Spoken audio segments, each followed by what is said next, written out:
Tindahan ni Crush yun ah. Makabili nga. Pabili po. Ano yun? Ay, hello. Pabili po nun. Ah, sige. Andiyan po ba yung crush ko? Ay, wala siya. Natutulog siya. Sayang naman. Oh, eto na binili mo. Ay, thank you. Oh, may kailangan ka pa ba? Wala na po. Ba't nandito ka pa? Di naman po natutulog yung crush ko eh. Kulit mo naman. Natutulog nga siya.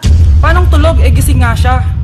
Ayan o, nanonood siya. Lalambingin kita alaga, ani ko lang ang tatabi. Guys, I'm sorry na late ako Nag-makeup pa kasi ako. Trish, okay lang, inaantay ka talaga namin. Di ba guys? Oo nga, Trish, wala yun. Thank you guys. Tara be, tabi tayo. Guys, I'm sorry I'm late kasi yung lolo ko kasi na-stroke dinala pa namin sa ospital. Wala kaming pakialam sa lolo mo. Oo nga, Yan tuloy na late tayo. Oo nga, napaka-importante kasi. Sinamahan mo na lang yung lolo mo. Uy, Trish, dito ka na sa akin Tabi tayo, tara. Bagay sila. Uy, ano ba kayo? Umayos nga kayo, guys. Thank you Carlo Hoy, ba't dito ka? Bakit?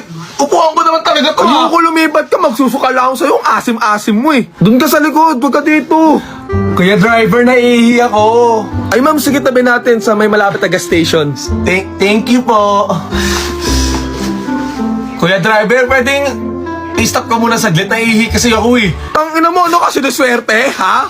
Pagka UTI ka na lang, pigilan mo yan. Nalate na nga tayo ng dahil sa'yo Ma'am, pwedeng wait lang. Bibilang ko ng pasalubong sila mama. Ay sige na, go lang ha. Tsaka sabay mo na rin ako ha. Okay, ma'am. Ma'am? Utasan yung bus namin. Iniwan na naman ako. Bumili lang ako ng pasalubong ni mama